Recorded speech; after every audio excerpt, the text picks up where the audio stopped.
రాజకీయాల్లో క్రియాశీల పాత్ర పోషిస్తూ గ్రామాన జనసేన పార్టీ ఉద్దేశాలను వివరిస్తూ పార్టీలో అధిక సంఖ్యలో చేరికలు జరగడానికి ముఖ్య పాత్రను పోషిస్తున్న పిఠాపురం మండలానికి చెందిన రాయవరం గ్రామ నివాసి జనసేన నాయకుడు శ్రీనివాస్ పైన సోమవారం మధ్యాహ్నం 2 గంటల సమయంలో 4 వ్యక్తులు కత్తులతో దాడి చేయడానికి ప్రయత్నించగా అప్రమత్తమై తప్పించుకున్నట్లుగా శ్రీనివాస్ తెలియజేశారు.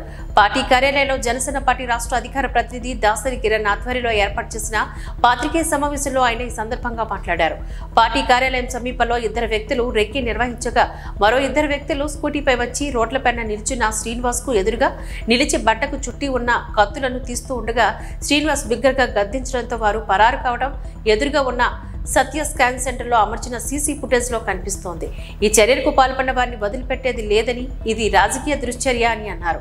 ఈ ఘటనపైన పోలీసులకు ఫిర్యాదు చేయడం జరిగిందంటూ వారు తెలిపారు.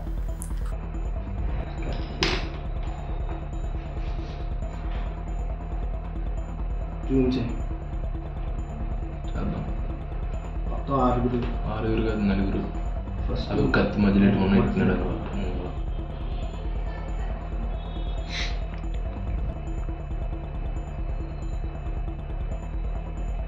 ఆడే